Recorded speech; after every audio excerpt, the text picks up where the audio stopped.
Hello everyone, we are here, we are live, we are ready to go, and we are picking up exactly where we left off a couple of weeks ago, just to refresh everybody's memories.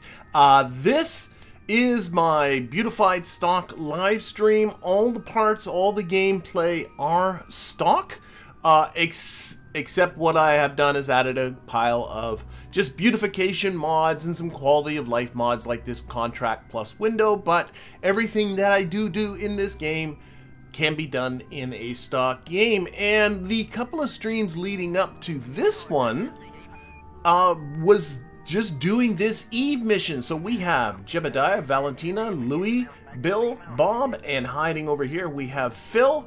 They have just came back from Eve and Gilly. They saw, they came, they conquered, and they are now in this after an aerobraking maneuver, which concluded last week, or 2 weeks ago, episode. 3 weeks ago, oh my gosh, but whatever. We are now in this elliptical orbit, and we need to get these folks back down to the surface. Problem, in my design of this thing, it's not capable of landing on Kerbin. and I think that ended up happening because I am so used to, by this stage of the game, having kind of a Kerbin SOI infrastructure built up with space stations and crafts that are capable of going between those stations, making it easily from Kerbin surface up into low Kerbin orbit. And so usually I don't think about actually landing it. I just think about, oh no, we'll get it back, we'll dock to a space station, we'll go up and we'll get them. But none of that infrastructure is in place. And in fact, that is really what this episode is going to have to be, is putting in that infrastructure to at least get these folks back down, because what I do have as far as a low orbit rocket, well, it's pretty low tech. There's really not that much left to it. As well, if we take a look at the contract, and this was a complete oversight on my part, I often miss this one, I have to return the craft to Kerbin after doing a flyby of Eve. So we've done all what we needed to do, but this whole craft actually has to get down safely to Kerbin's surface, so that is also going to be part of this equation. And I thought, you know, and you probably guessed this from looking at the thumbnail, why don't I just build myself an SSTO? I think we're late enough in the game to actually start building that thing. In fact, if we take a look at, where is it here? Here,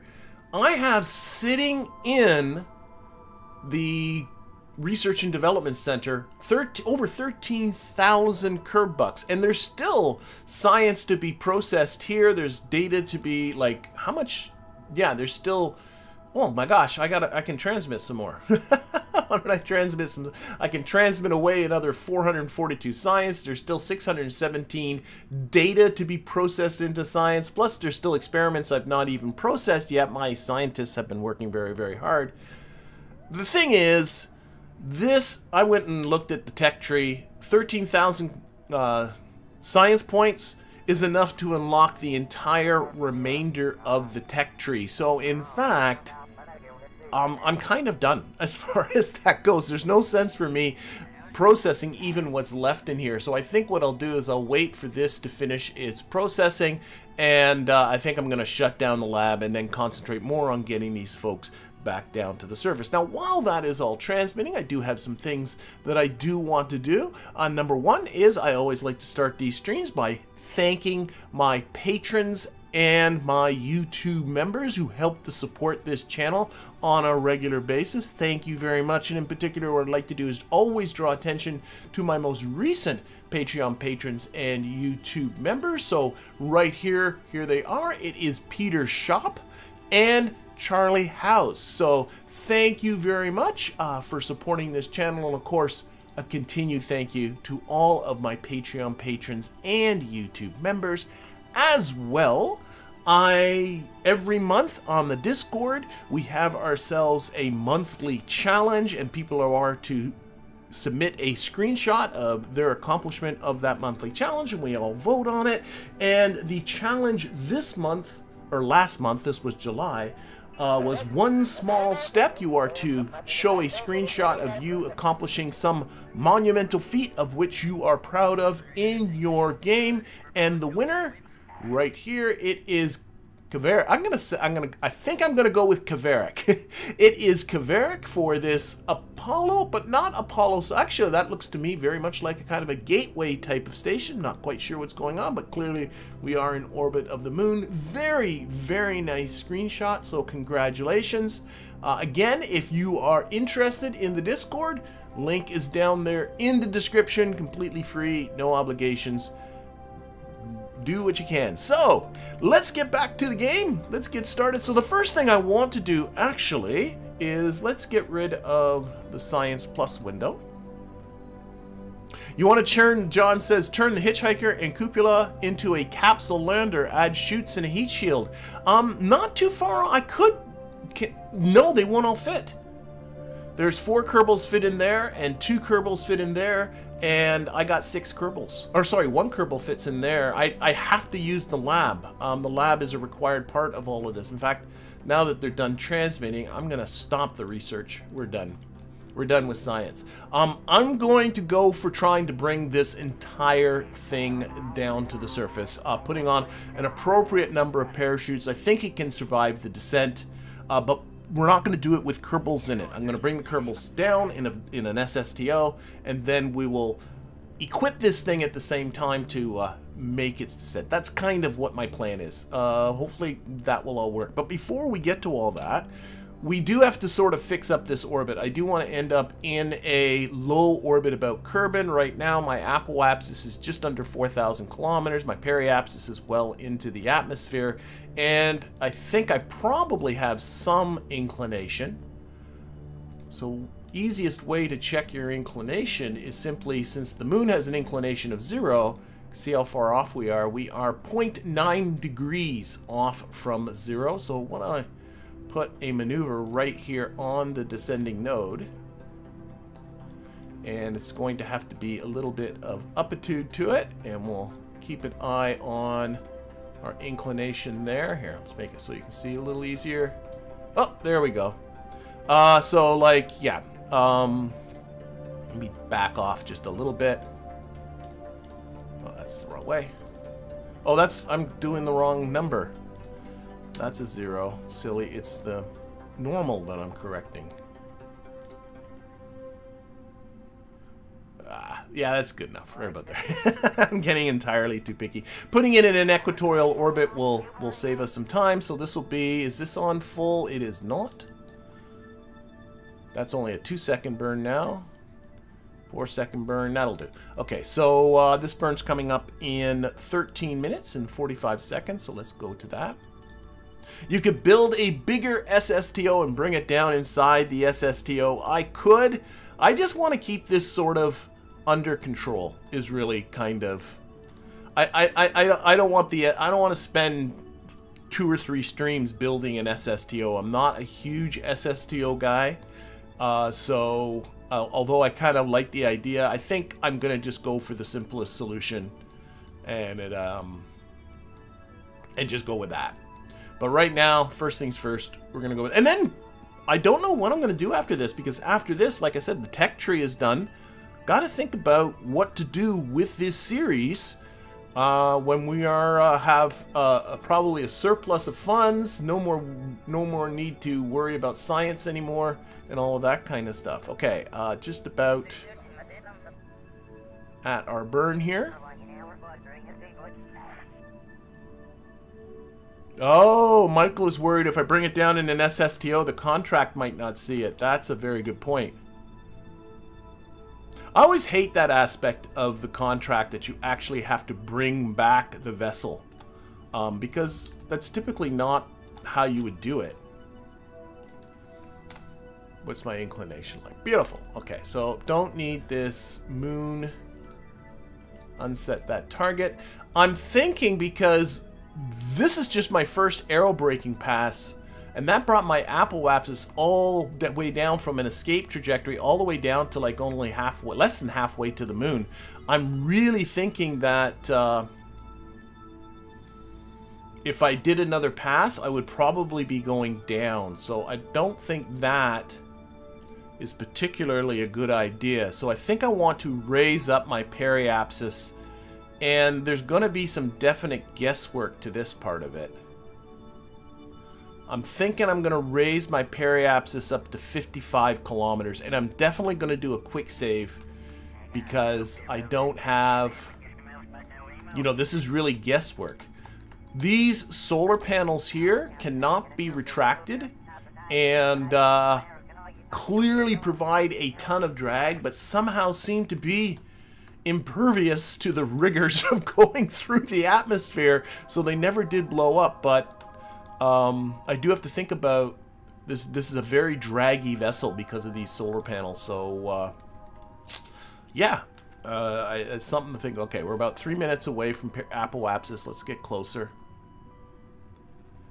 And I think what I probably should do, you know, let's get to about a minute ahead here. And I'm going to do a quick save. So if this goes badly, I'm going to give myself permission to come back to here. There is a mod called Trajectories. I don't know if there are people mentioning that in the chat, that actually will predict what your orbit is after going through the atmosphere. It is a great mod. I thought it was one step too far from calling this a stock series if I installed Trajectories, so I didn't. But that takes out a lot of the guesswork. Well, pretty much takes out all the guesswork, I would say. Okay, get ourselves a little closer. Okay, there we go. So again, I'm going to aim for about 55 kilometers on that periaps.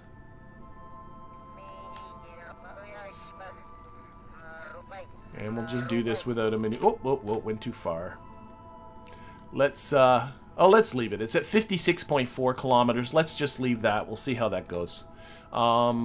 Again, this is a lot of drag in this vessel. Still 336 meters per second, so my goal is to get this into some sort of low orbit. Oh, why did I quick save again? I guess that works. Okay, let's get down to the atmosphere.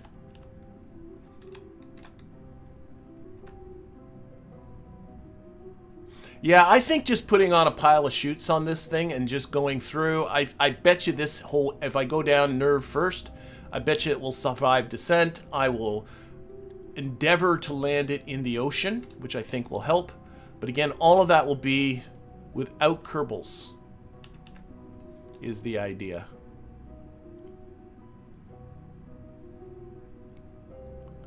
So this is just bringing down that apoapsis.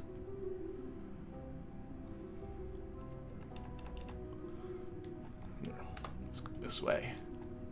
Retrograde surface. So this is just about bringing down that apoapsis down to something reasonable, and then we'll circularize and then we'll go up. I'd love to end up in something like a 100 by 100 or 120 by 120 kilometer orbit, something like that. We'll see how it goes. Now there was a comment in the YouTubes that said that if I read the description, which I rarely do, in the VAB about these solar panels, they do say they are heat resistant. That seems to me to be a little bit weird that they are heat resistant, and I also find it completely weird that they're able to survive what I'm doing right now, considering that I've often built craft and put air brakes around the top part to get it aerodynamically stable for an aerobraking maneuver like that. And air brakes have a tough time surviving an aerobraking pass. I often have to lower them partway through the whole experience. So why these solar panels should be better than air brakes, I think, is kind of silly. Thank you, Jay. I'm very glad that you're enjoying these videos. Could bring up the big heat shield. Yeah, I just don't think I need the heat shield, Jelly.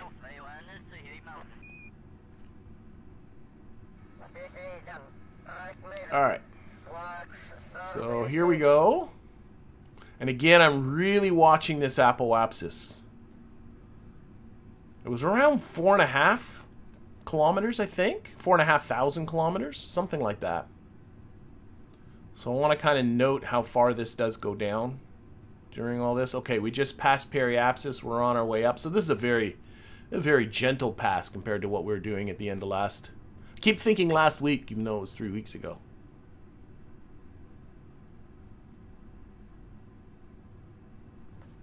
Alright. And again, solar panels are fine. They survived last time. They'll survive this time. Okay, my apoapsis did not go down nearly as... Let's do some time warping. Nearly as far as I thought. So I think I was being overly cautious, but I think it's better to be overly cautious than it is to be, you know, the other way around. Now, what's my Kerbal engineer? What do I got set up for HUDs? I do have that. Okay, we'll not use this. That's okay. All right, we're out of the atmosphere. We went just only about 1,000. We only brought it didn't bring it down too much. So let's get back up there.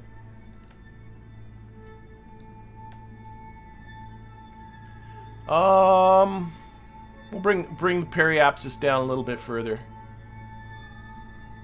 Got through there a little bit more efficiently than I would have guessed.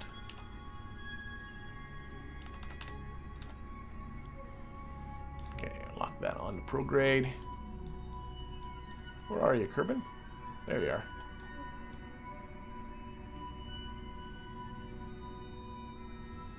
And then we'll get into the SSTO. I think that's going to be the major, probably the thing that'll take up the bulk of the time for this video. And get these folks active. This is, by the way, these 6 people are my entire Kerbinaut core. Every Kerbal I have in this game, in this save, are on this ship. So if this goes south, we lose everybody. Okay, what am I gonna do? What am I gonna do? It's at 56 kilometers. Let's bring it down. Let's bring it down to 52 kilometers. I don't want to be. And again, F5 right here.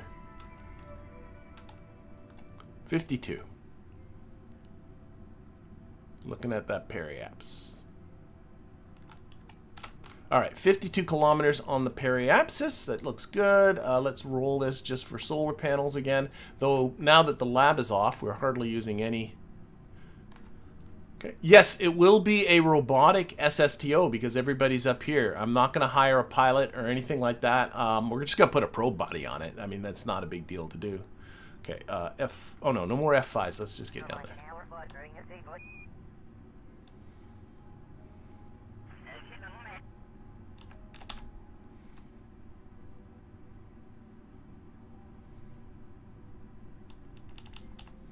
Okay, again, lock that onto the retrograde vector. We're at about 3.5 thousand kilometers, or 3.5 megameters. There's a discussion, a brief discussion in the Discord about why does nobody say the word megameters? They say it's thousands of kilometers. I don't know. I find megameters sounds weird.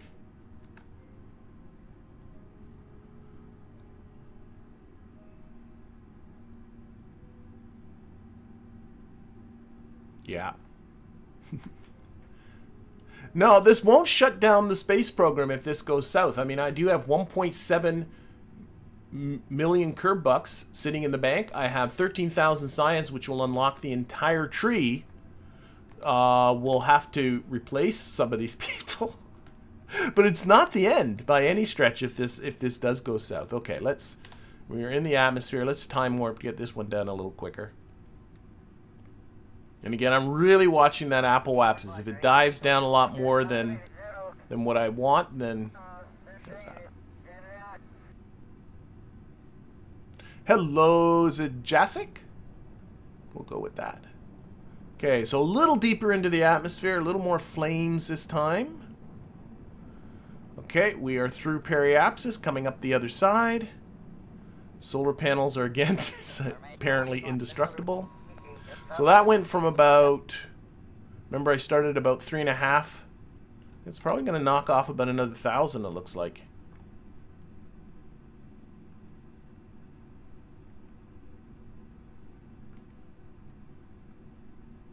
Okay, we are out, so we're now, yeah, I'm just going to keep riding this around. That's all I'm going to do from now on.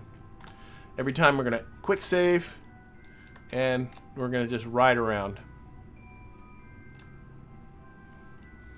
No more adjustments, just keep going round. Round and round. These guys don't mind it a little bit long. I mean, what are the over 2 years they've been in space on this mission, so what's, you know, a few more days.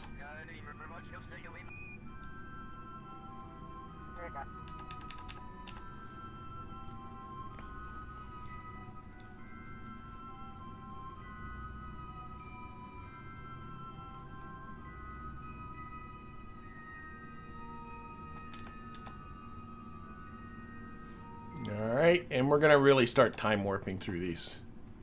This is all the same thing all the time.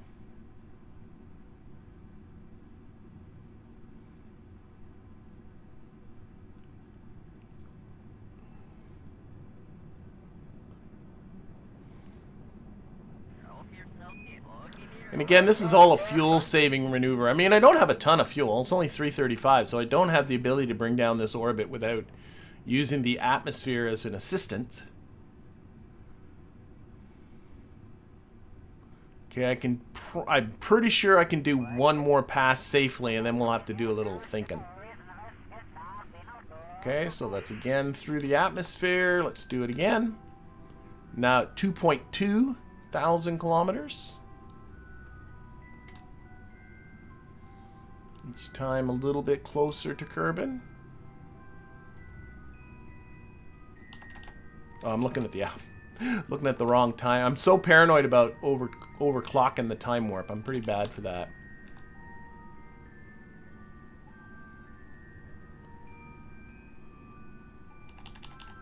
Okay.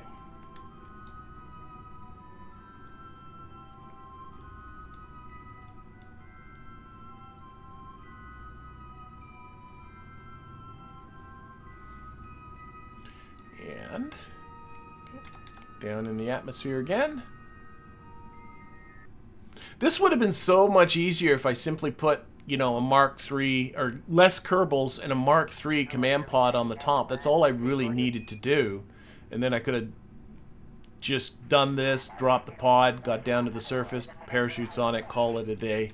But no, I got to build this great big interplanetary craft. So I got to make it complicated. All right.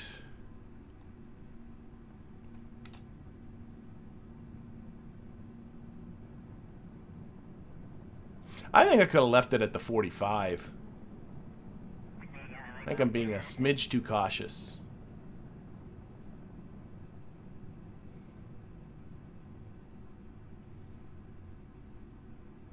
Ride it around again, for sure. It's now down to about 1,700 kilometers on the Apple Waps. Well, thank you, Dupree. It's appreciated. Right, back in space again. Let's do a quick save. Well, let's go again.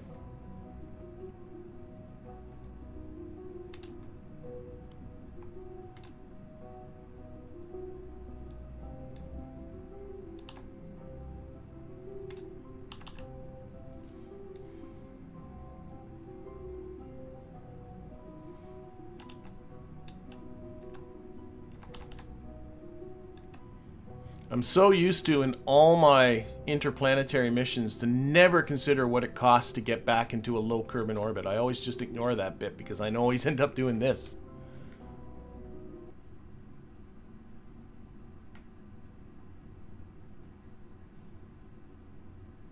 Yeah, Dupree's talking about making orbit. Making orbit is your big step in the game, and like, if you play the game a lot and you watch a video of someone who has played the game a lot, like, getting to orbits, like, they just do it all the time and it feels so trivial, but it definitely takes practice. But honestly, that's like half the battle in almost every mission is simply making a reasonably efficient and accurate journey into low Kerbin orbit. That's half the battle.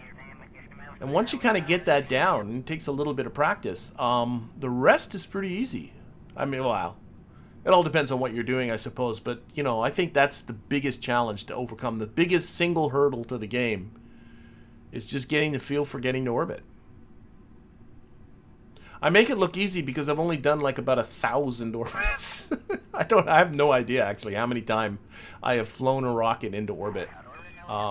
but it's a lot. I am still going to go around another time. I am being way, way too cautious.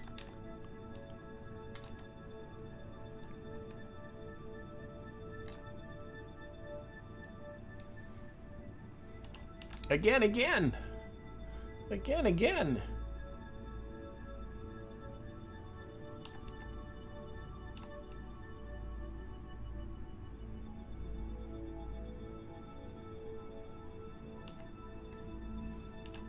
Still over 1,000 kilometers on the Apple axis there. So, like here, rather than looking at it, you can see it's here. Like we brought it down, but it's not down a lot.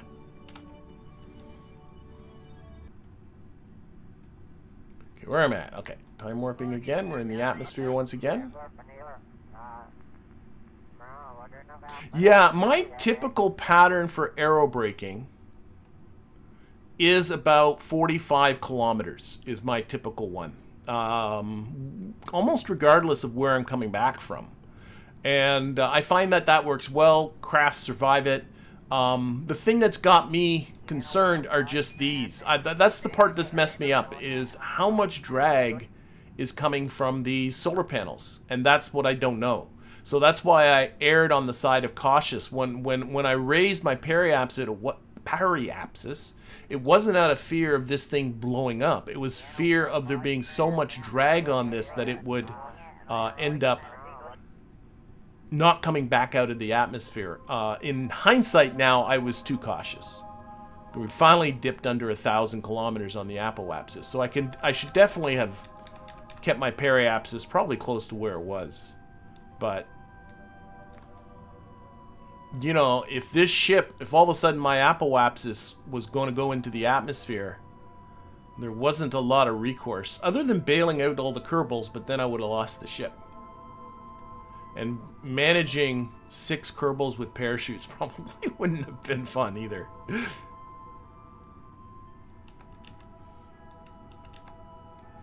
Okay, here we go. See what we end up now. We're at 977 kilometers on the periapsis, or apoapsis. See where we end up after this. Yeah, this is version 1.12.5, so the most recent version, and almost certainly the final version of KSP that I'm playing here.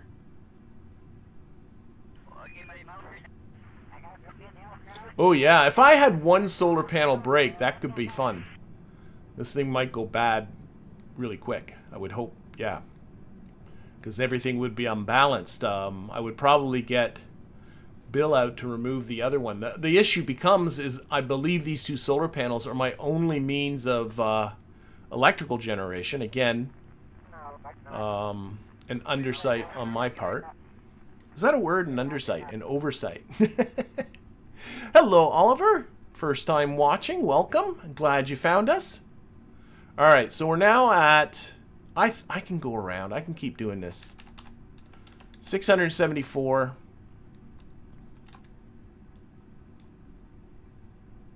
Orbital period is down to just 52 minutes. So...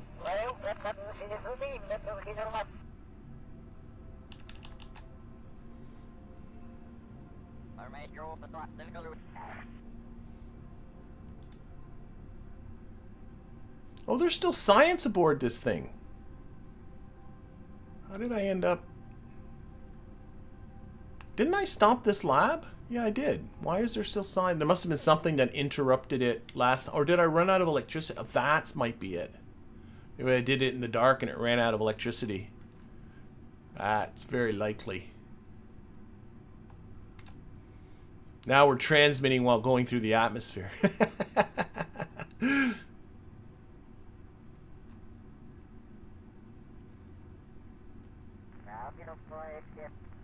Yeah, these are adamantium solar panels. There we go. That's our transmission. Yeah, I must have ran out of electric charge because I probably did it in the dark at the beginning of the stream. Alright, we are down. This is now 500. See, now things are getting a little bit was 600 and something.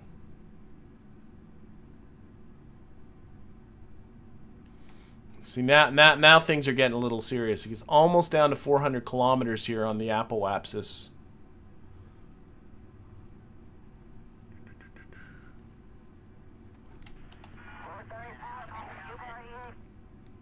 I'm thinking I probably have the Delta V. Let's just check this out. Like, there's no reason to conserve fuel beyond what I have. Do I have the Delta V that if I made a circle right now... Like, let's just... I'm not going to circularize it this, but this is a way to sort of just check. How much would the burn be to circularize? Here, I want to circularize at a lower orbit, but... 209. I got... it's... Yeah, I got the... That's with 100. I can do this. So what we're going to do is we're going to put a maneuver up here. And the purpose of this maneuver is simply to bring up that periapsis to... I'm going to go for 120. 120 is a nice orbit to rendezvous with. And we'll get into our space plane. So we're going to just bring our periapsis out of the atmosphere.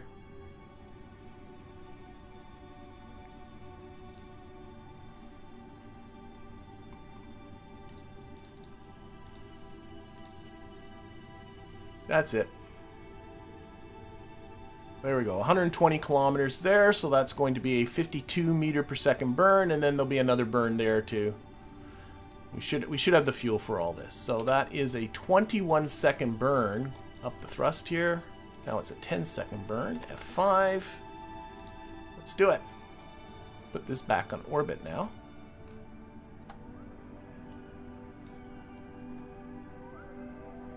Yeah, I think I'm good on DV now. There's no reason to get too silly with all this. So done with the aerobraking. Gonna park it. Jeb has found his parking spot. Now he's just gotta back it in.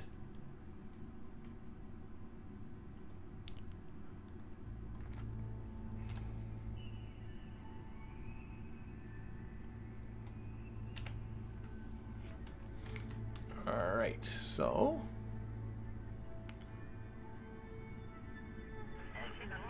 3 and 2 and maybe start a smidge early there. Because I'll be reducing throttle here towards the end.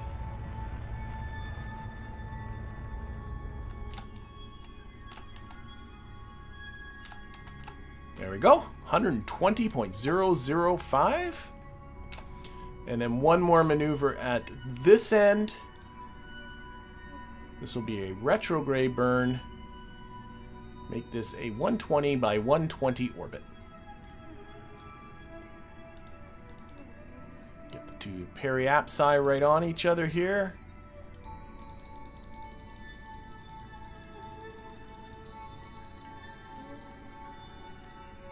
Oh.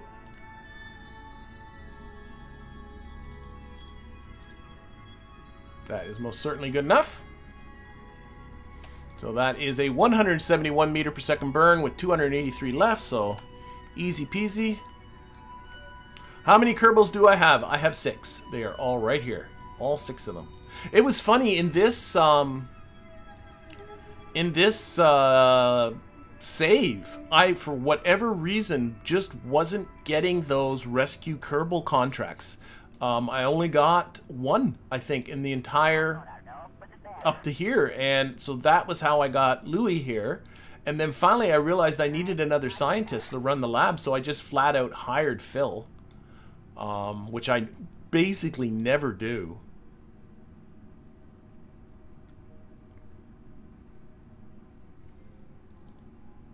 So it was it's kind of a weird thing. It's also weird that I don't have a decent space station. I say the word decent because I do have a crappy space station, that I don't have some sort of LKO ferry that I usually have to go from the surface to here by this stage of the game.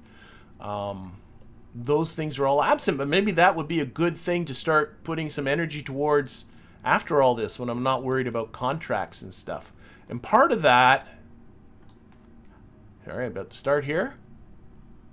Part of that had to do with just the contracts weren't coming up, but part of it I think had to do with the fact that I often was making a YouTube poll to say what contract should I do next, and people were always picking, understandably, the no, go further, you know, do this, do that, keep doing the far out things instead of like building infrastructure. I can get it, but I like building infrastructure. So, okay, we are almost there. Almost there. We are going to be in a nice little orbit here.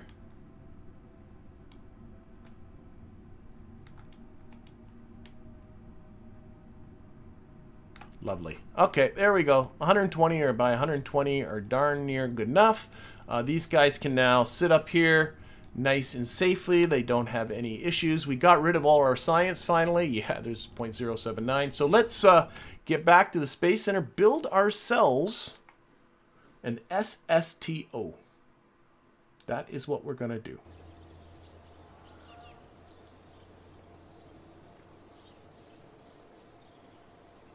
Okay, so like I said, this is enough. Let's get into here because we're gonna let's start. I can unlock everything, but I'm actually just gonna concentrate on what I want for the SS. So I'm going down the airplane stream, as it were. What's down here? Yeah, I don't need any of that. More airplane parts. So I'm just going right down the whole building airplane parts. Probably don't need the large. Oh, there's the big heat shield, the 10-meter heat shield. I don't think I need that. Definitely want the shock cone air intakes, more control surfaces. Definitely want the Rapier engine. That makes life easier. And I think, yes, I want this Mark II drone core because this thing's going to have to fly up autonomously. I don't think I need anything else. I think that'll do it. So still got lots and lots of science left. Hi, Mike. Goodbye, Mike, says NC Davis. Well, thank you, NC Davis, for the very kind donation. Into the spaceplane hangar we go. It is build time. That is exactly right. So we're going to build ourselves an SSTO. And I already sort of, you saw it in the thumbnail, I kind of came up with an idea. Now, I'm going to, should I start with this? Now I'm going to think. Because the other one, yeah, I'm going to start with that. I actually watched, I'm really bad, here, put the drone core on, we're going to put on a crew cabin, I'm going to try and talk and build at the same time, but I'm really bad. There's my 6 Kerbals, 2 can fit in there, 6 can fit in there, it's got a drone core, so it's able to do itself, it's going to need a docking port,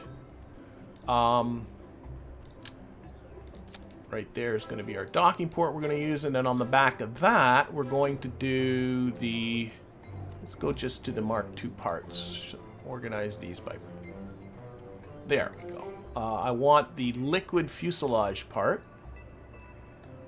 Liquid fuel fuselage, that's going to go back there. Going to put the bi-coupler right there. On the back of that is going to go our Rapier engines. Those are Whiplash engines, dum-dum. Where are our Rapier? And I am very, there we go. Two-way symmetry. There we go. There's our Rapier engines. Now, this is what I was trying to, I can't talk and build at the same time. So I'm going to stop building just for a second. And I actually watched Veos, the YouTuber Veos, makes excellent SSTOs, and I've watched some of his, but I haven't watched him in a long time. He is so much better at these than me. But he actually put out a video just a day or so ago, and I put a link to it in the description, and I watched it, and he really talks in detail about his techniques when it comes to building SSTOs, and I'm gonna try and incorporate some of his ideas into this, and we'll see how it goes. I've not tried this. It might go really bad, I don't know, but we'll see. Okay, so we're going to, I'll let you know when I'm using kind of his ideas. Right now, these are still my ideas. We're going to put on 2 of these fellas. These are liquid fuel and oxidizer, and then 2 more and 2 more like that. And then we're going to grab them, and we're going to slide them outwards. So we'll get some wings in, and if they hold the shift key, really useful. get them out even further than that. And what we're also going to do is put, for aerodynamics, where are those shock? There we go, the shock intakes like that. And then on the back, I'm just going to put the simple nose cones. There it is. Like that. Put them at the back like that. So there, this should take care of, I think, all the fuel. I think that should be fine. And now I want to build myself some wings, and I already got kind of an idea what I want to do. I want to build these, use the delta wing like that.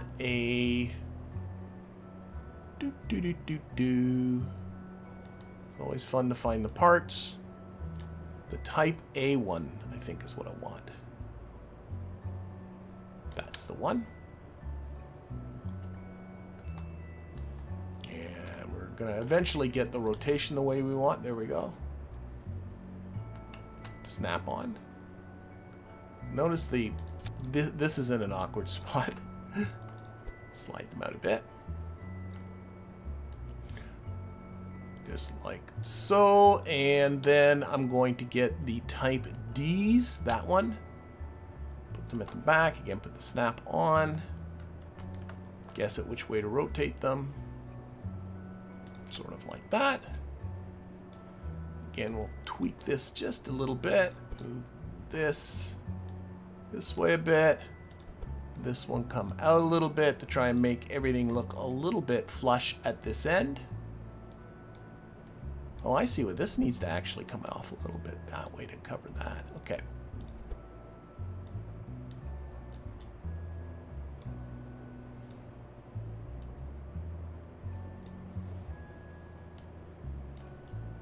Yeah, that looks okay. And then what we're going to do is just grab these guys, give them a kind of a jaunty slant. I don't know if that does anything, but I like it, so that's what I'm going to do. So one thing that Veos recommended, as far as, and he's investigated the drag thing way more than I ever would. For me, you stick on some engine, it gets to orbit, I'm happy with it.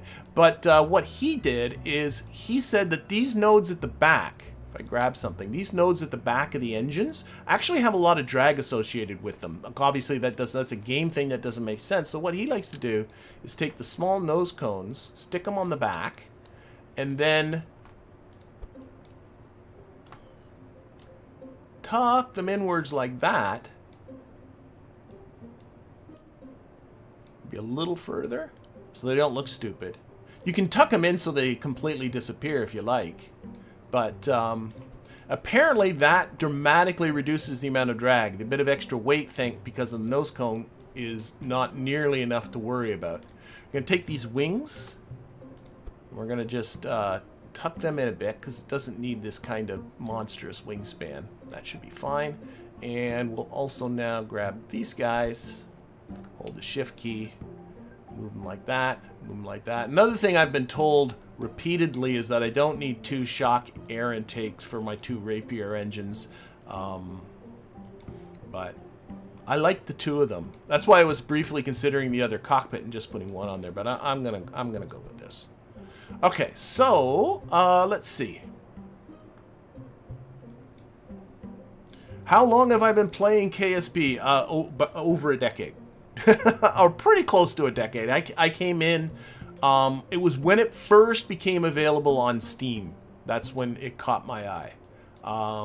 Which isn't quite the very beginning, but isn't too far off. So I'm looking at the center mass, center of lift. Actually, I kind of like the way they are right now. What I might just, I'm just looking, I'm getting into sort of aesthetic-y type of decisions. Let's move this down. And then we're just going to move them back. I know that puts that, but we'll tweak everything else too. Move these guys back. And then I want, which control surfaces do I want here? Let's go with these guys. Elevon 3, so we'll stick them onto here. So snap on. All right, so now I got to do a little bit of moving and making those look right. Oh, I got the snap on.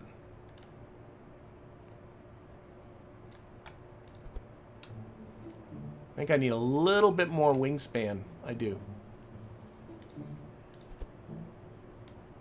Get those out a bit. And then we can grab these. It's really nice to attach everything you can. I mean, I know that these tanks look like they're attached to the wings, but remember they were attached to the fuselage. And that makes it structurally stronger, but also it's really nice to be able to move the wings and these guys independently of each other. So for instance now, oh wait, I know what this needs. This needs canards. Let's get some canards on there. But for balancing the center of mass with the center of lift, being able to move the wing surfaces, the lifting surfaces with the fuel is very useful. Okay, and we'll definitely tweak those and make them look a little better.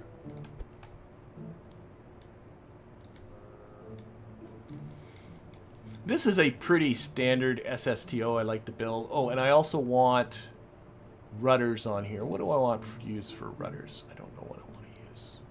I want to use something simple. Bump. I got one in my head, now I'm not seeing it. These guys, standard canards. We'll put these at the back.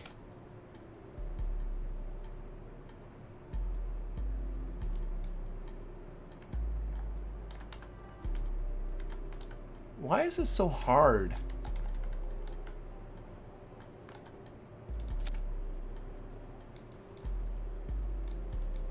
Trying to guess the right way to rotate. We'll roll them back a little bit. So these will be our rudders at the back here. You don't need really big rudders on space planes typically. I know the shuttle had a really huge rudder, but it's really not. A little bit of an angle doesn't hurt anything. Okay, so center of lift is a little bit too far forward in my humblest of opinions. So we're gonna slide these wings back and see how the tanks stay right there, which is great. I think that looks pretty darn good. Yeah. So see, we're getting in there. Let's make these guys all white.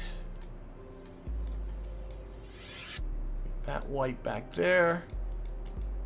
Fortunately, you can't do anything with the Mark II parts. I like it. I might need to upgrade my runway. That's very, very possible. Yes. I got the cash. So what do we got to call this thing? This is the Rapier 2, just for the 2 rapiers that are on it. Let's save this. And let's exit. Yeah, I got to update the... People are noticing the engineer's report is gone orange on me. So the runway's still the dirt runway, for goodness sakes. Not been building a lot of planes in this one. Is this still a tier 1? No, this is at least tier 2. That should do it. Okay, let's get back in here.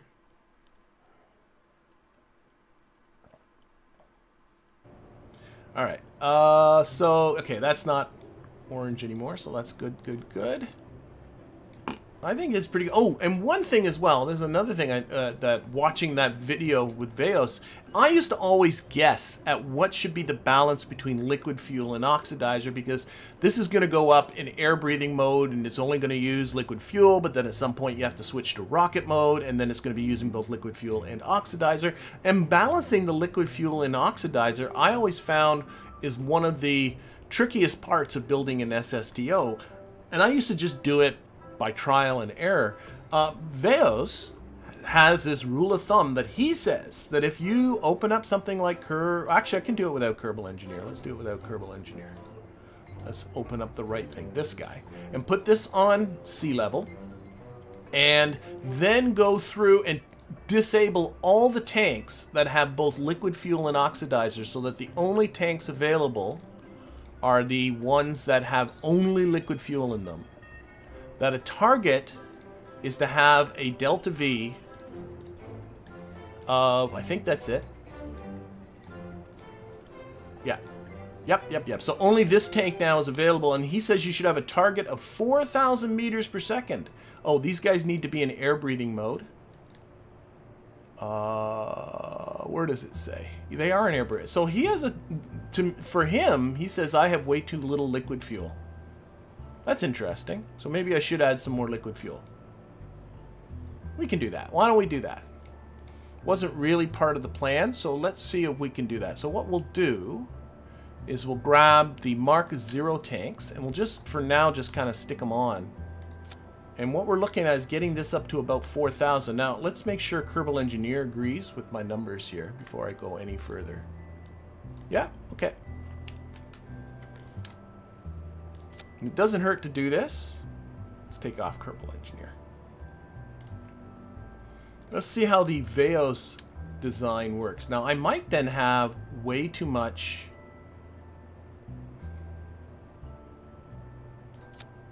Okay, so he says that would be getting pretty close to the amount of liquid fuel. And then the test if you have the right amount of oxidizer. His thing is to put this now into, whoops, go toggle mode. So this is in toggle mode. So this is in closed cycle. Are both of these done? No, toggle mode. So this is in closed cycle. Open up all of these tanks that have both the, and then close all the liquid fuel ones. And by his rule of thumb, now I have to close this one because that's just liquid fuel and these guys. By his rule of thumb, he says this should have 1,000 in it now. That's his rule of thumb. It's 1,700. So by him, I've got way too much oxidizer and not enough. Okay, so let's see how the Veos rule of thumb works for us. If it doesn't work, it doesn't work. So I'm going to replace that with that. I should turn that off. And now I'm at about 1,000. That's what he says I should have. And now let's go back to, if this actually works, that would be pretty neat. I'm really kind of curious. So now I got to, again, turn off all the tanks that have liquid fuel and oxidizer in them. Turn on all the ones that are liquid fuel only. There. There. There. Yeah, I think that's right. Oh, nope, I turned this one on. Yep. So now all the ones that are oxidizer, LFO ox tanks, LOX tanks are off. All the ones that are just liquid fuel are on. And now, oh, and then I got to put these back in air breathing mode or else I got nothing. There. And there. Now I'm up 9,000, so now I have too much. So we'll throw stuff away. He says this should be 4,000. All right, you know what? I'm just, whoa. Okay. According to him, that's way too much, more than I need. Sorry, I'm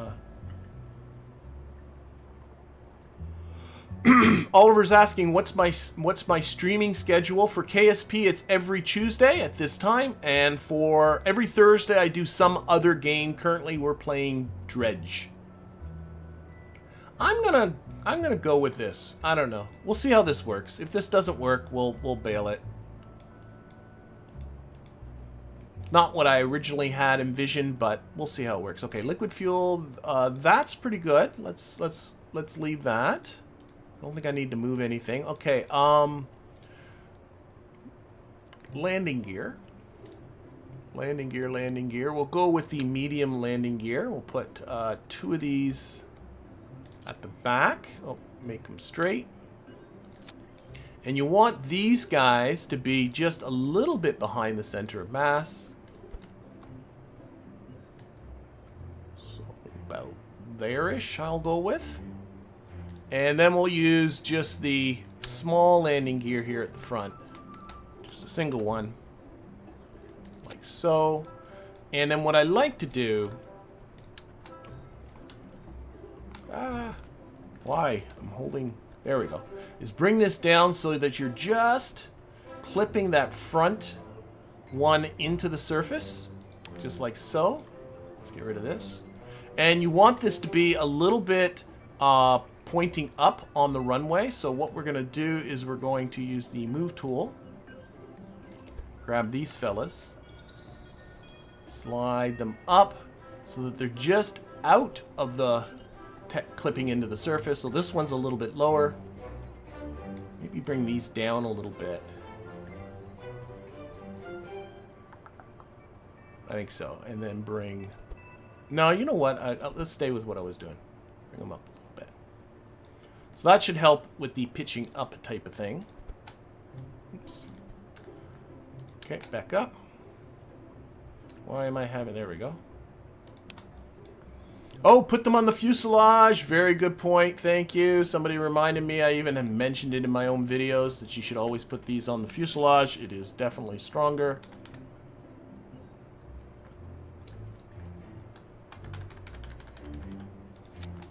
Straight as that. If you keep the snap on, you should be able to get these very straight.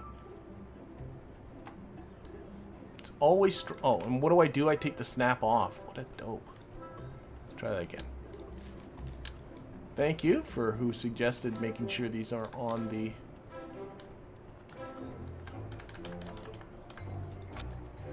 That's straight, okay, and then move them out so they look like they're on those outside parts. Again, same idea. Oh my god, there we go. Right behind the center of mass, that is still a truism that you want to stick with. So about there, and then we'll tuck them up like we did before.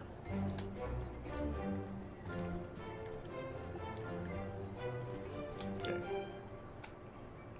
Am I not able to get further behind than this? There we go.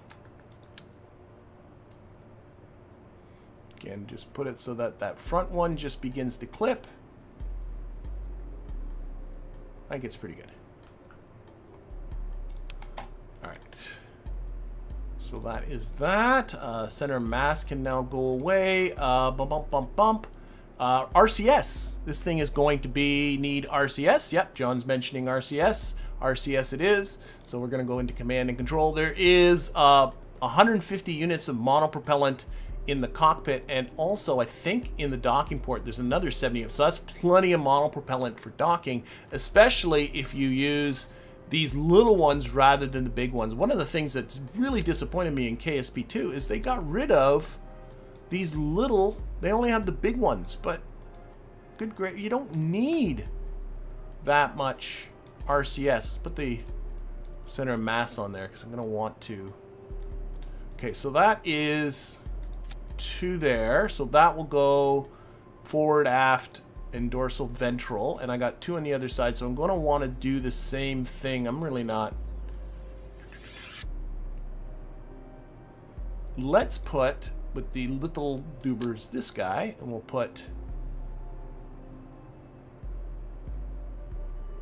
2 of them here, so that handles the ventral part, and then we'll put 2 of them down where they are on the textures. That looks to me about right. 2 of them there. About the same distance on either side of the center of mass, so maybe move these guys back a smidge.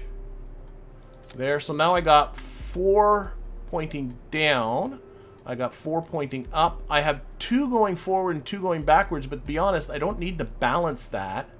What am I missing in I'm missing the lateral directions, left and right, port and starboard, all of that stuff. So we're going to take this, we're going to change the variant to the 5-way variant.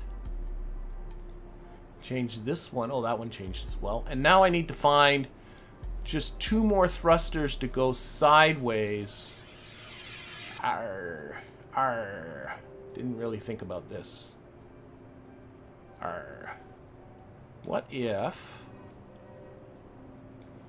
Probably can just tuck them just under here. Same idea.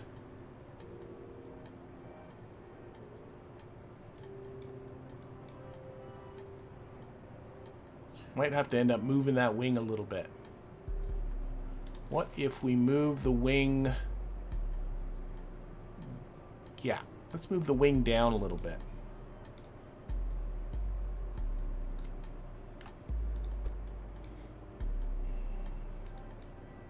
Move the wing down, and then we'll grab a couple of these and put them here and here. Snap on. Is that right? No, they're pointing up. Hopefully the wing won't interfere. It's like just maybe move the wing down just a little bit more.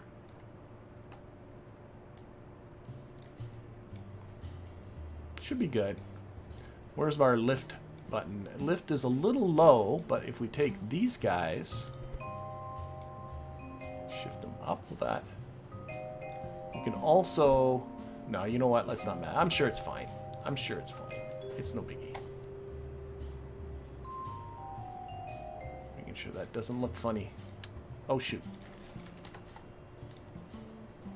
Gonna tuck them in again a little bit.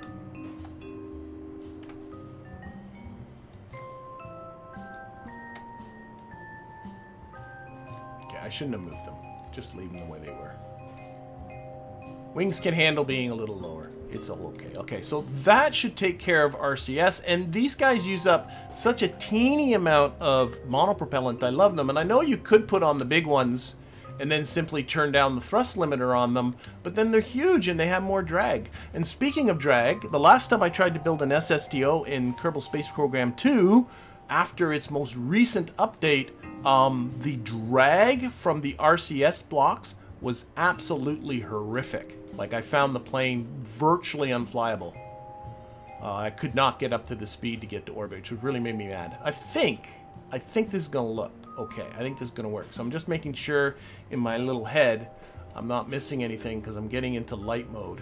I think I got everything. So let's get into light mode. Put in the light. So we're gonna put in some lights here at the front. Port. Yep. Starboard. Move symmetry. We're gonna put some... Yeah, out here we need some blinky lights on the wingtips. Always put blinky lights on the wingtips for sure. Okay. How does that look? Terrible.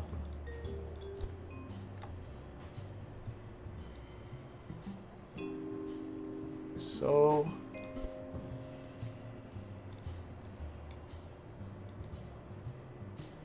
that maybe a little bit forward. Sure. Okay, this is the starboard one, so it's green. Put on, no, we'll keep it blinking at 1 second intervals. Put the blink on. Go to the other side. Remove the symmetry. Make that one red, and then we'll grab 2 more here. This is going to get very crowded very quickly, but we'll get them in more or less where we need them. Okay, that's there, but it's clearly nowhere near the right spot.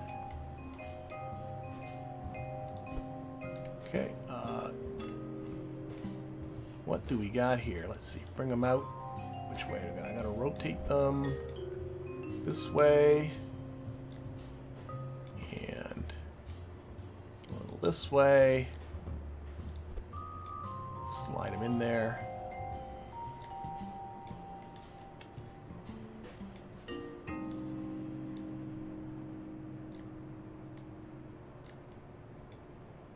Wow, that actually went in there easier than I thought it would. Okay, and then we'll make these guys half-second intervals, keep them white, and put the blink on. Almost there. And then we'll put some... Let's actually put this onto mirror symmetry. So there'll be one mirror symmetry. There we go. And we'll put that like that, like that. White, half-second intervals, and blink on. And one on the bottom here. That's identical. There should be now 2 on the bottom here. There are. So we'll take this guy and we'll just translate the 2 together so it sort of looks like one light. And then we'll take this one, and just to mark this as the top, we're going to remove the symmetry, make it more of an amber color.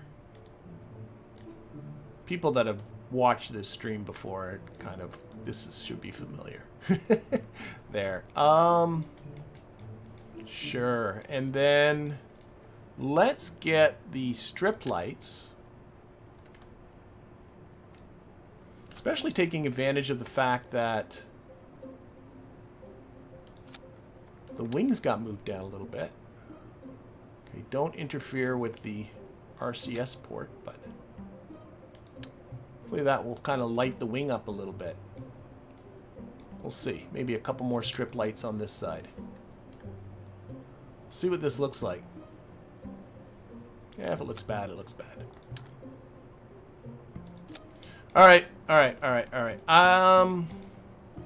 Let's save. I have no kerbals, just to convince Pete. No kerbals, no crew available. Action groups. Action groups. So on action group number 1, we're going to toggle the mode on these engines. Toggle mode, not toggle engine. Switch mode, that's what I'm looking for. And I'm also going to close our air intakes. So again, I've gotten comments that that part's not really necessary. But definitely I want to toggle so I can go between air breathing mode and rocket mode. And what else do I want? Oh, a solar panel. And batteries. What's the electric charge on this puppy? Oh, it's got 400 units of electric charge. That's fine, but I should put some. Let me get the right electricity. We'll grab the 3x2 panels here. Single one. Right on the top. Like so. Okay, oh, that's pretty close to the docking port. That's not a good plan. Move it. Yeah, where's a good spot? Here. We're not going to have anybody coming out of that hatch. That works. Okay, and that is going to go on action group 0. Toggle solar.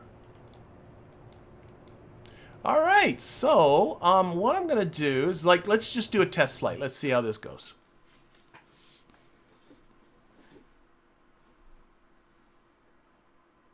Okay, I'm being told about a lights out mod for switching from daylight nighttime in the VAB to feed your blinky light placement addiction. Okay, that sounds good. Okay, it's sitting on the runway. All right, lights on, SAS on. So I'm going to make this here just kind of a test, kind of a proof of concept. We'll see how this works. And if it doesn't, it doesn't. I still got to get a whole lot of parachutes up there too. Cannot forget about that. Let's see how this works.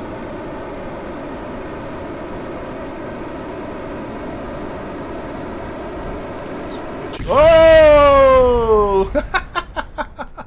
Okay, let's revert that. I pitched up too aggressively. Revert the launch. I did say at the beginning this was just a test. Too aggressively on the pitch up. It pitched up better than I thought it would. Brakes. Yeah, those rear landing gear are very close to the center of mass. Okay. Bum, bada, bum, bum, bum. Camera on free. Go. Do not pitch up so aggressively. Oh, I never isolated the control surfaces either. That's another thing I should do. I'll have to try and remember to do that on the way back. So, not... Yeah, those engines come very close. Very close Oh, I did not isolate the control. Usually, like, you make these guys just for roll, and these guys just for pitch, and these guys just for yaw. I can do it now. Probably should. Proof of concept is what's happening here. So let's just get going. See if we can get this. So it's got way too much pitch authority, and let's see. Let's pitch. Let's take these guys. Let's actually reduce the authority limiter down to like 10%, and we'll make that yaw or roll and pitch. These guys, I'm sure it doesn't need anything near that. They're yaw only. There we go. See if that's a little better on the control front. Also got a lot of reaction wheels. There's a lot of torque associated with the drone core. There's big reaction wheels in them. Yeah, it does fly. That's always a good thing.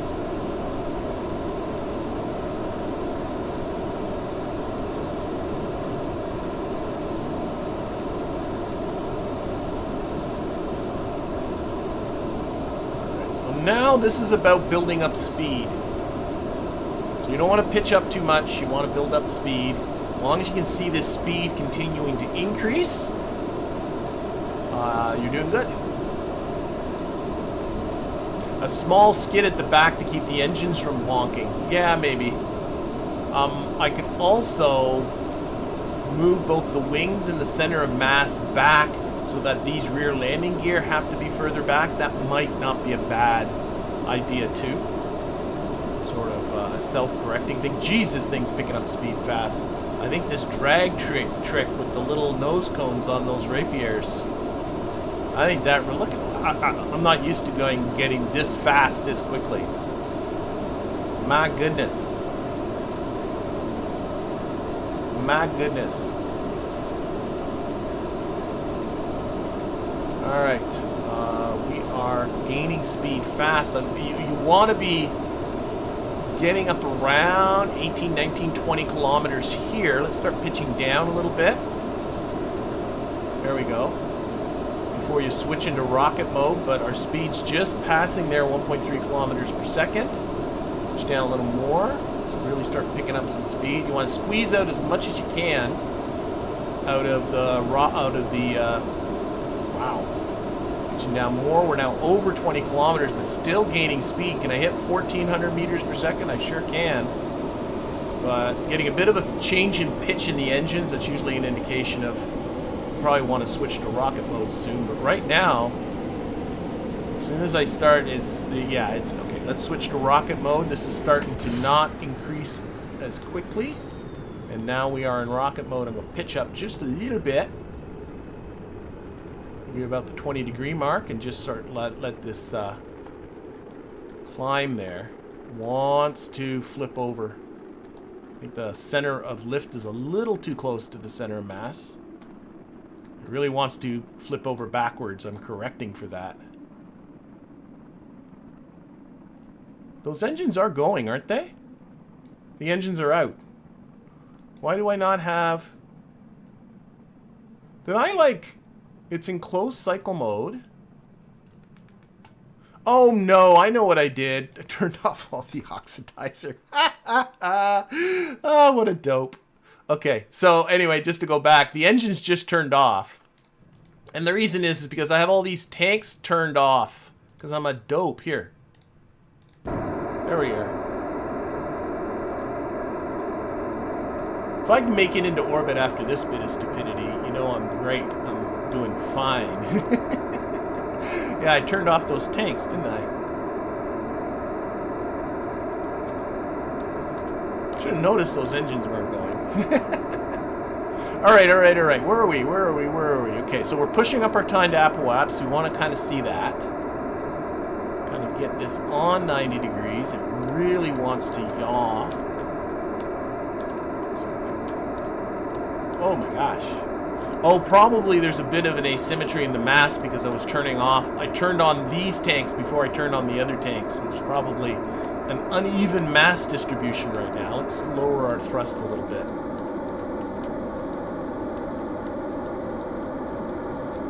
Really wants to yaw to port. Really wants to.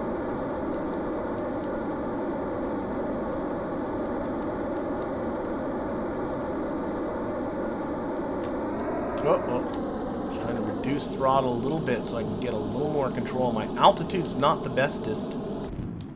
I am out of what? Why did we flame out? What happened there? I'm still got oxidizer somewhere in here. Is a tank I didn't turn on? Probably. Where's this oxidizer then? There's oxidizer here. What?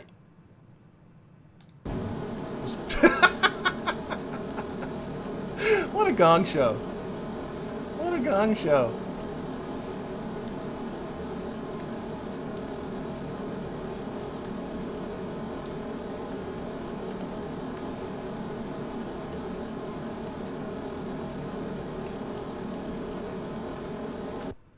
All right, believe it or not, our apoapsis is at 82 kilometers, so we're getting into space. So that's why I was yawing so bad, because all the fuel, there's no liquid fuel going used from that one. Like, everything was being used asymmetrically because I'm an idiot. I still have a lot of liquid fuel left. I'm going to ignore Veos's little model. I'm going back to what I had before, which was to make these guys liquid fuel and oxidizer, because I feel like I want more oxidizer. I do. And I'll keep the tanks and nails. Yeah. So we're going to be reverting back. What do I got? I still got 137 meters. I can get an orbit. Believe it or not, I can get an orbit out of this. I can. Easy. Because my periapsis is only at negative 24 kilometers. So, yeah. Let's revert back. Let's revert back. Do some fixes. And do this for real. So, let's undo some of my dumbness. So, let's take these blocks off, this off. I want more oxidizer. I don't care, Veos. More oxidizers going on here. So, we're putting on that and that. Making that white. This is going back on. And these are going back on.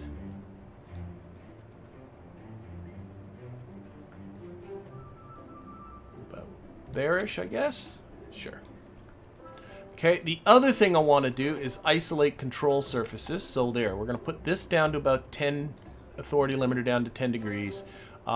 Take off the yaw. This one we're going to put it down to about 5-ish, I would say. Take off the pitch and the roll. This one we'll put it down to, keep it, I might want that pitch authority. Maybe, yeah. Let's get, but just make it pitch. There we go. So that's that. The other thing I wanted to do... Oh, wait. Tanks are off, right? Yes. Undo that bit of silliness. Okay. Okay. Okay. Okay. And these should be... I never played with those. Okay. The other thing I want to do is...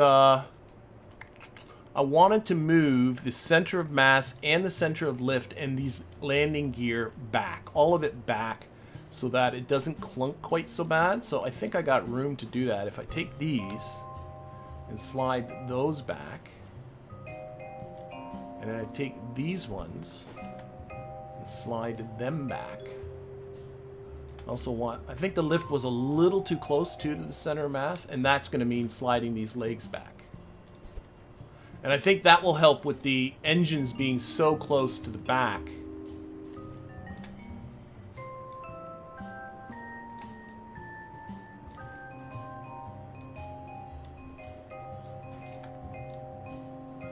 Slide those back. Also, I just realized as well, how about disabling the steering on these guys and disabling the brakes on those guys? That will help too.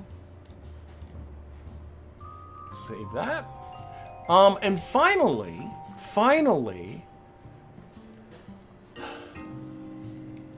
I'm just going to do it. I think, by my estimation, that 6 radial parachutes should be able to bring our ship down.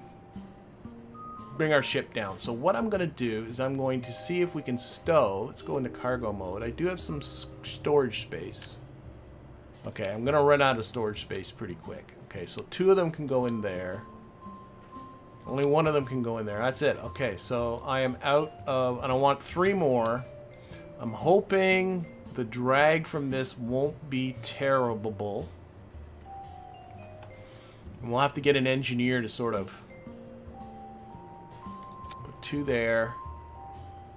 And then these are for... Putting onto the ghillie... Oh, I think I got 2 of them there. Yep. Putting on the ghillie 1 so we can deorbit it. I'm hoping the drag from that won't be bad. But I'm getting at the point where I just want to fly this. Anything else I'm forgetting? Oh, 3,000 meters per second and 1,000 on the lock side. Okay. That could very well be. I could be completely mistaken. I'm going to go with what I got.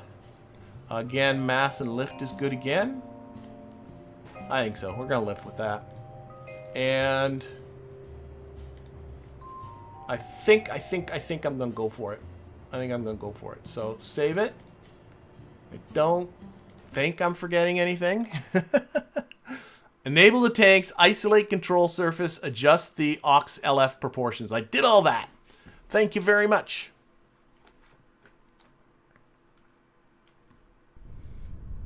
All right, we're gonna go. Those landing legs need to be a bit back. Okay.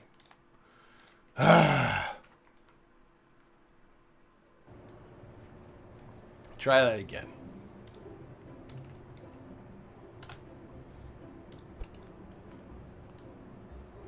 A little further back. Save again. Launch. Add a coffee maker. Always need the coffee maker. Always need the coffee maker.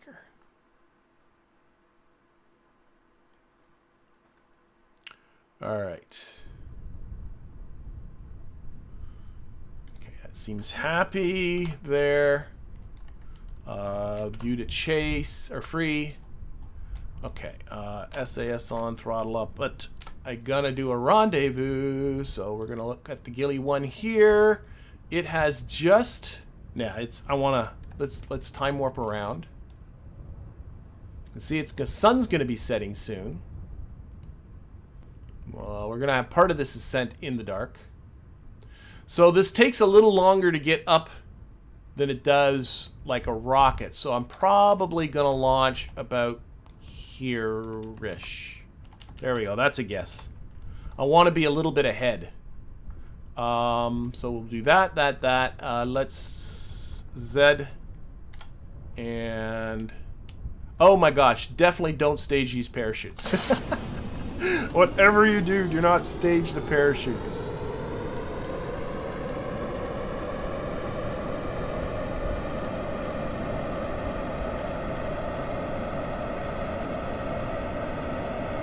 Gently lift off the runway, gear up. Alright, let's do this.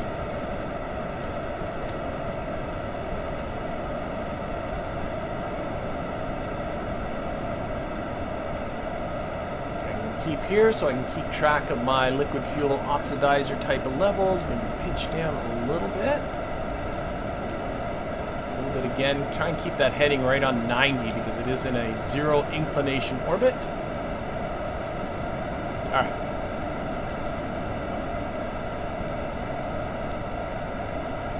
All right, autoplane, it's all up to you.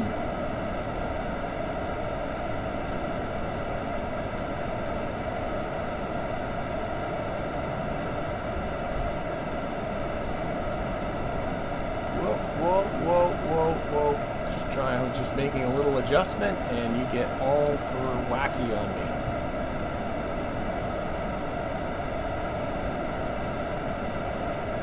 SSTOs are fun, but I'm not that much. Like, this is honestly as big an SSTO as I typically build. It's just something to go up into low orbit. I really do like space-only type of vehicles. How's my speed? My speed's doing okay. Why is the EC decreasing so much? I have no idea. What is gobbling up electricity? These don't generate electricity, but at the same time, what could be using up so much electricity? The reaction wheels. Going to be using that much? Oh my gosh. Well, I have no form of electrical generation, so that's interesting. I'm just... Are the reaction wheels working that hard? The electricity consumption is like, I am out of electricity, which means I have no reaction wheels. Okay. What? Oh boy, I don't know if I can hold. I'm not going to be able to hold this because I have no... Nope. Let's... Okay, we're going to cut throttle. Oh, shoot, I have no control. Because, yeah, no crew control. Because I have no electricity. The probe core is turned off. Well, this is going to come to a sticky end. I guess I got to throw on some battery. I'm just really stunned. I should have turned off the lights real quick. That couldn't have been too much of a thing, but I am really stunned what was using up so much electricity that quickly. Like, it was a huge amount. I went from 400 units of electricity down to 0 in like less than 30 seconds. Well, this is... Oh, there we go. Well, I like how the engines are flaming on and off. I lost a one of my air intakes there. That was kind of cool. Yeah, what could be using so much electricity? I don't get it. I could also just throw an RTG on this thing and call it a day. That might not be a bad idea. Like, then it's generating electricity just all the time.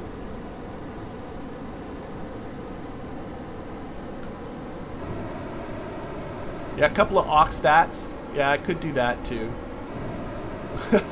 I like watching these engines do their funky things here. That is really wild. I think they're just running out of air and flaming on and off. And well, anyway, we are going to be hitting. Oh, and look at that! It didn't completely blow up. That's rather stunning. Okay, so we're going to recover. We're going to try that again. Thankfully, I have lots and lots of Whiplash Dart Master Race. Yeah, I'm not going to completely change the design. I've never had that happen before. That was very weird. Yeah, just add... Yeah, I'm thinking RTGs. I'm thinking RTGs. I'm worried about the weight, though, with an RTG. Oh, we'll leave the debris floating around. Let's get back into here.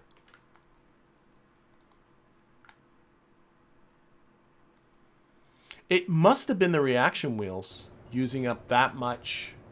Okay, where's the probe? This guy. It uses up 3 units of electric charge a minute.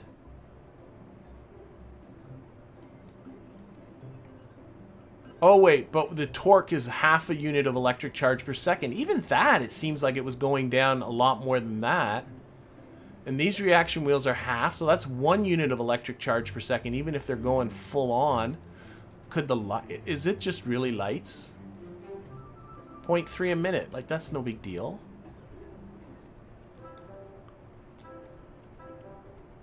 I am very perplexed. RTGs are heavy, but not... Let's take a look. Oh, I don't have the RTGs unlocked. See, I'm worried about... Because, like, it used up 400 units of electric charge in less than... Here, I'm going to just do a quick test. Save this. Launch again. Fuel cell. Yeah, fuel cell's an option. Thanks, John. I'm just going to do a quick test because I'm still kind of bewildered as to why it was using up so much electricity so quickly. I think a fuel cell might be... I'm worried about the weight with an RTG. So, burn on. Okay, right now, no electricity charge. Turn on the lights. See, it's not too bad.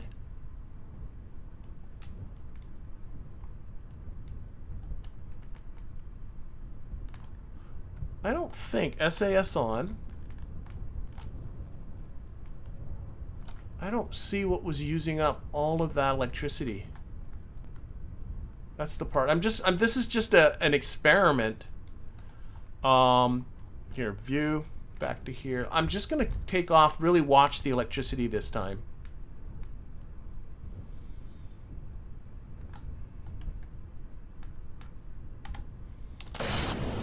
Because I'm really kind of perplexed on this one. So electricity usage is huge right now.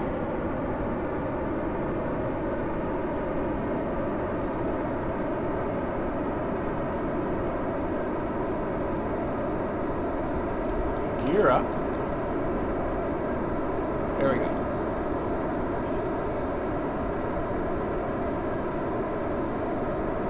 See, now it's using up electricity at under half a unit a second. What on earth was using up all that electricity? It might have been some sort of bug. Because now it's more like what I expect. You know, it's like quarter of a unit a second maybe. So to use up 400, I don't know, 400,000. Yeah, like it's going to make it to orbit before the batteries are dead, which is all I need.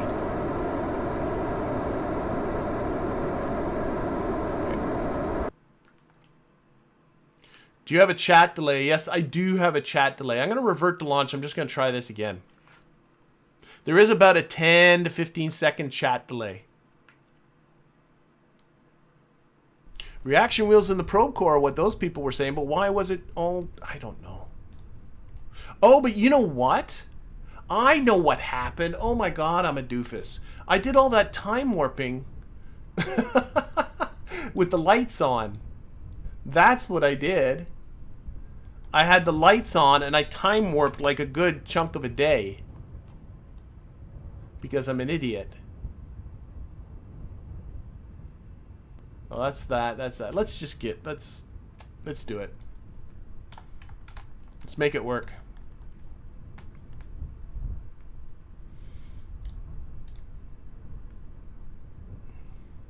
If it gets scary again, I'll turn the lights off.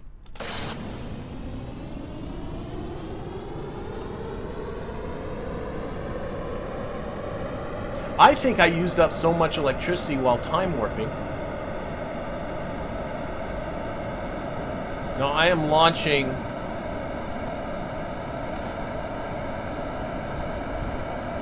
Hopefully I won't lose another one.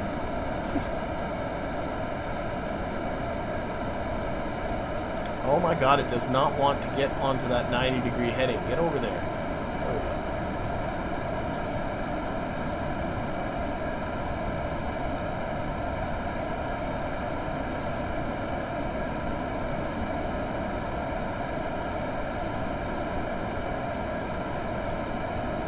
Oh, this thing is a real pig and a half now.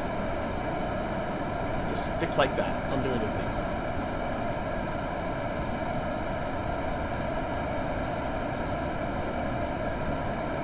Yeah, time warping on the pad I think might have been what did it. And I had the lights on for sure. Let's just turn the lights off. Like, I don't think they make a huge difference. I think it's mostly the reaction wheels, but without the time warping ahead of time, it should be okay. Have to manage electricity until we get a Kerbal in here. Yeah, I'll turn off the lights until I get cruise. Or at least until we're in space and I can deploy this solar panel. Okay, got a nice ascent angle going now. Stuck on 90 degrees. I'm not going to play around anymore, so we shouldn't be using up... Yeah, electric charge consumption is pretty low, under 0.2 units per second. So it should be good. I should just be able to just let it go here.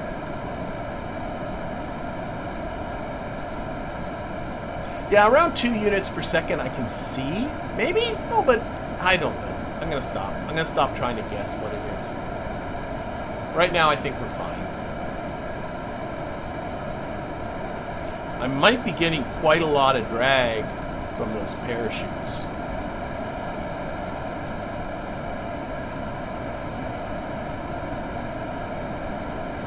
Which isn't great. I'm wondering if I might have been better off rather than putting these parachutes on the ship itself to put on an actual cargo container and put the parachutes in the cargo container, but kind of made my decision.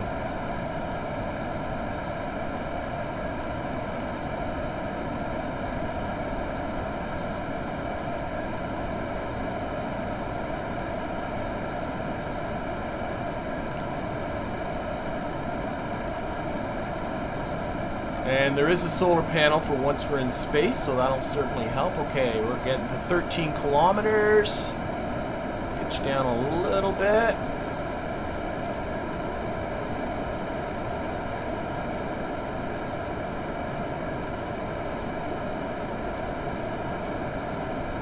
Still getting a lot of speed, so I think I'm okay. 13 or 1.3 kilometers per second on the speed. Maybe a little low, but not bad. Almost up to, gonna get 1.4 kilometers per second on the speed. Almost 20 kilometers in altitude. Speed is starting to level off a little bit. Quite yet.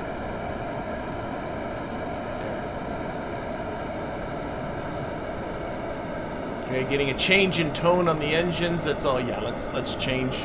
Okay, switching to closed cycle mode. Pitching up a little bit. Maybe around 20 degrees or so is what I kind of like. Just gonna hold that. I wish these engines had an alternator in them. That would be nice. Reduce throttle a little bit. I'm gonna try and keep that apoapsis pretty close by. Got a minute to apoapsis, so I want to kind of keep that about a constant.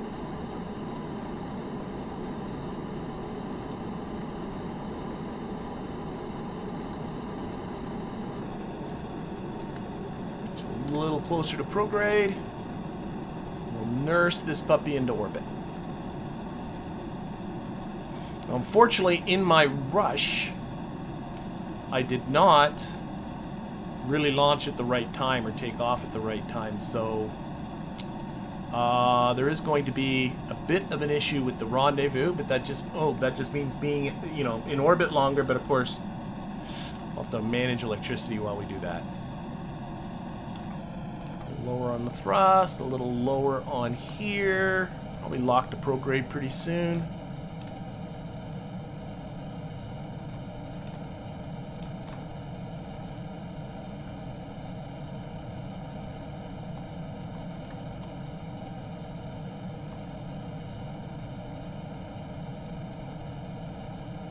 Okay, let's lock to prograde.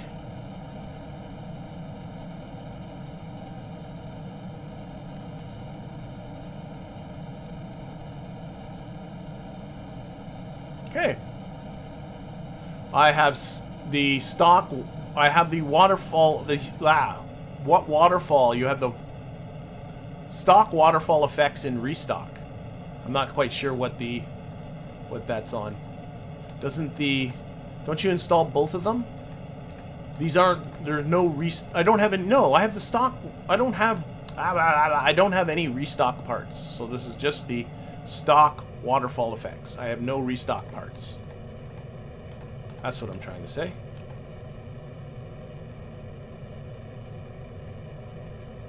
Alright. This is looking a little better. Electricity situation is not nearly so bad.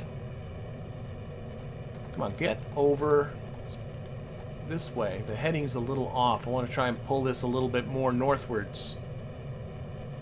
What's my inclination say? Yeah, the inclination's almost a degree. I don't like that.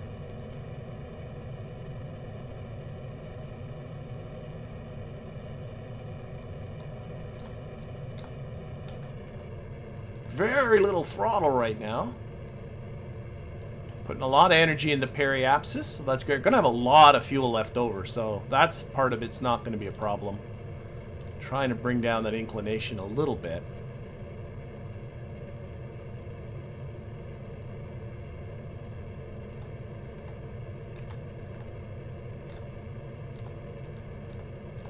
Pitch right down.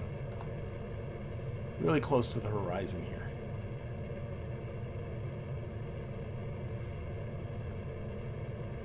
Okay, and what's my inclination doing now? 0.7. That's the part I didn't like. Okay. Well, periapsis is actually almost out of the surface.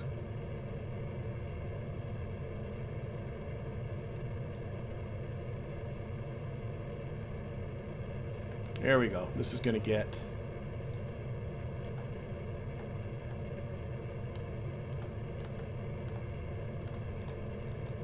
Locking on the prograde now.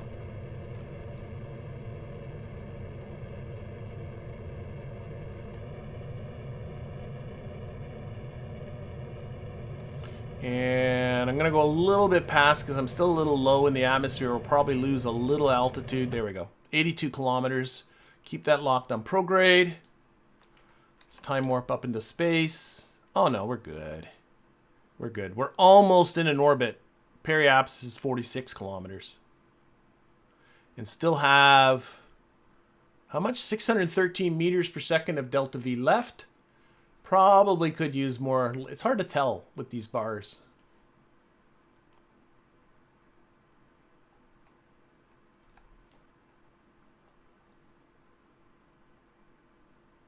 Are the rapiers using the ReStock plume? That's possible. You know what happened? I got a story.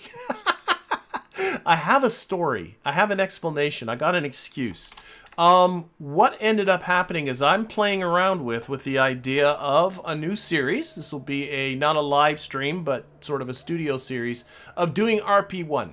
So I did install RP1. I put a new instance of KSP onto my computer. Got RP1 all set and ready to go.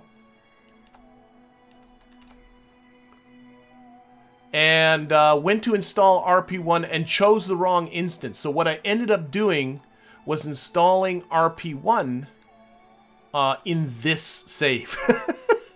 I did it yesterday, and I went, oh no, I'm installing it on top of my live stream one, which is supposed to be all stock. So I did my best. I think I got all the mods back to what they were supposed to be once I realized what I did. But it is entirely possible that RP1 put in the ReStock waterfall effects, and I never managed to get those out. So that might be why you're seeing the ReStock effects. I never intentionally installed that, but it looks like I might have unintentionally installed that. That seems to be a possibility. All right, so where are we at? We're at 15 seconds to apoapsis. So we're just going to circularize here. Call it a day. We'll wait till a few seconds ahead, and we'll do our rendezvous and get this done. This, as usual, the build took longer than I anticipated. It always takes longer than I anticipate.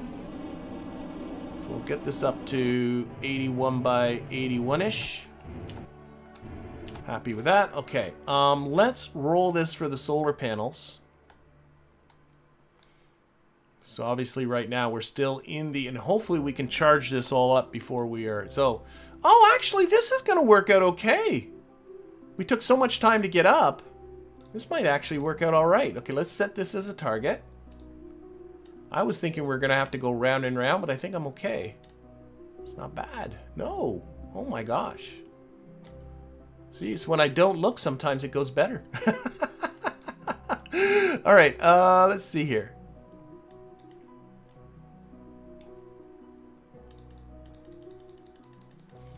Set this puppy up. There we go. A little bit back. Okay, one. Where are we? 10? Yeah, let's. Yeah, I have to go this way. Oh, that's about it, I guess. So I do have a bit of an inclination difference that is factoring into this. A 0.7 degree inclination difference. Because I really wasn't paying enough attention to what I was doing. So we'll see how low we can, close we can get our approach here, but there might be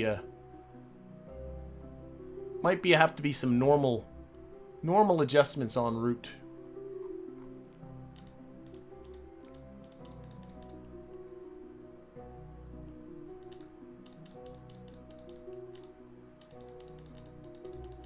Okay, 5.2 kilometers, that's good enough for now. So that burn's coming up in 33 minutes. Okay, so there we go. We're getting a nice charge from the sun. Let's do a quick save. Okay, we're charged up. So that is good. And you know, I'm even going to risk putting my lights on. See if we can...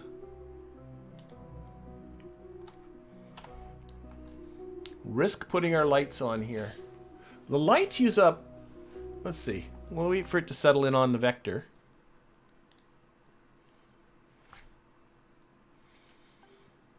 I think it should survive the night. Ooh, I like the way I lit it up, though. That looks pretty good. Alright. Oh, and this is... Let's turn this throttle limiter down to like 20, maybe? Just notice that a very short burn. This is very tiny.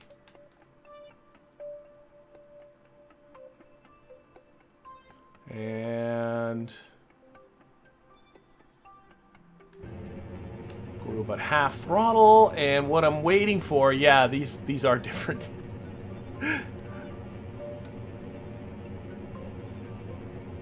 Okay, there I can see my close approach. think I got it down to about 5.2 kilometers. Oh, 5. That's about it. So pretty much 5 kilometers there for our closest approach. Again, turn this for the solar panels. And let's see here. We're going to just do a burn about halfway there. And I think what I need to do is bring my... I got to do some anti-normalness. Bring my trajectory down. Yeah. You can always tell when doing this is you want to get the AN or the DN close to where your rendezvous is. And then a little bit of this way. I need it to be... No, I'm crossing there. Yeah, I did too much. Bring it back. Here, I can...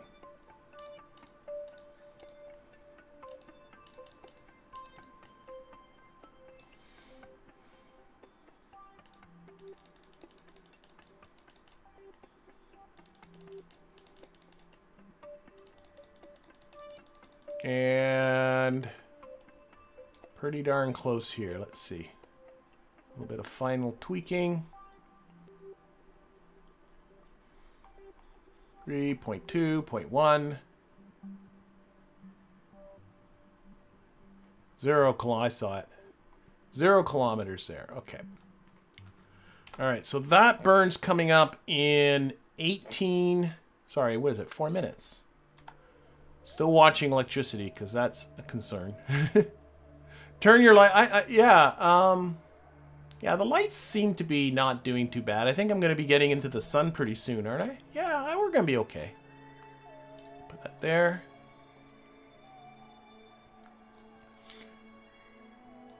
Yep. And a little closer. Get this off. We'll get the docking done.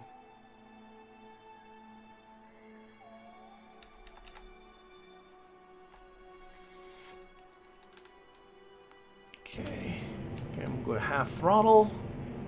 Watching really that intersect distance down there. More than the burn. So 300 meters, 200 meters, 100 meters. Let's go to RCS here. Oh no, I can still burn.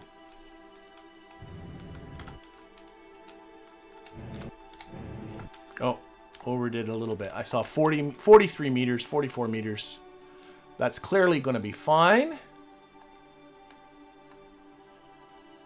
Oh, we're into target mode here. Let's keep it off of that. Okay, we're going to be there in 4 minutes. Where is our target, by the way? Probably should be seeing it pretty soon. Oh, it's above us, up here somewhere. There it is.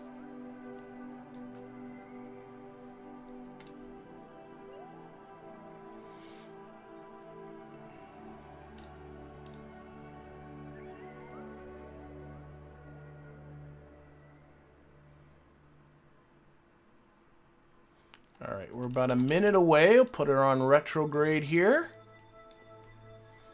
I'll say hello. Has the sun come up yet? The sun has come up, but it's not. Let's roll this way just for the solar panels. There we go. Okay, let's... There. Haha! Where's the sun? Yeah, that'll do. Alright, where are we? We're about a minute away. So probably want to start. We're coming in at about 83 meters per second, so probably will want to slow down just a little bit. Always a good plan.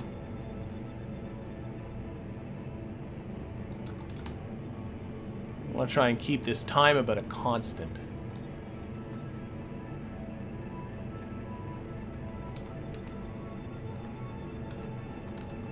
If you can't keep this time from getting down to 0, you're going to be blowing by it.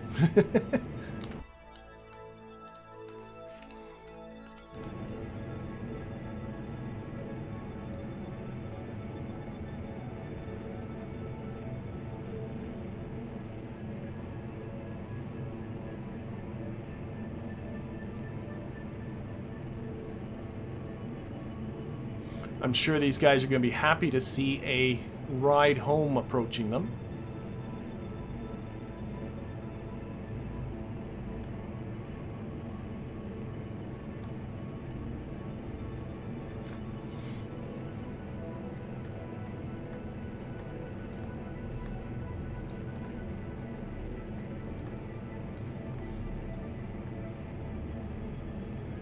Okay, cut this. We're down to almost 10 meters per second.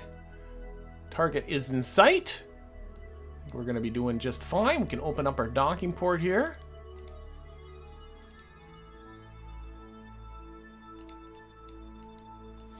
Probably will want to lower this solar panel when we get close.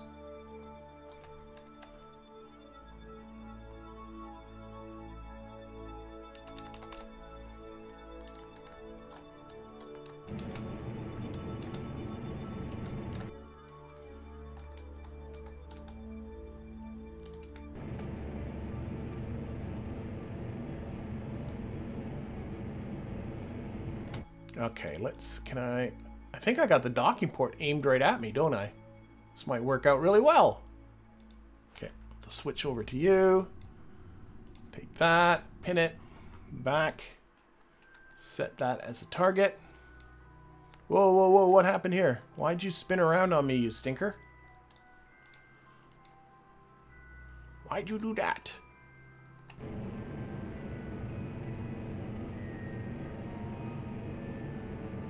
Okay, down to about 0.5 meter per second. We'll control from here.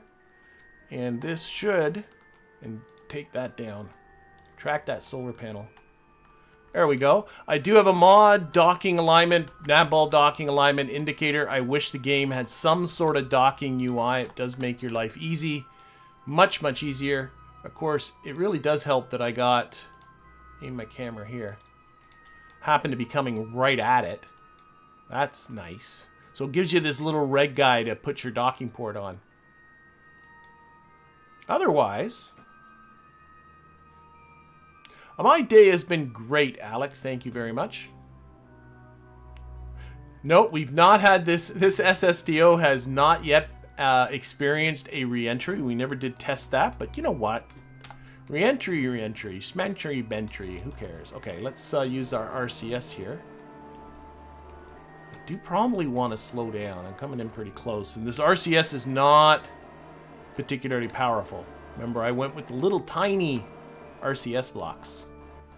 So, like, we'll just be sipping through the monopropellant. I could have saved weight by taking out a lot of that monopropellant, because I don't need it.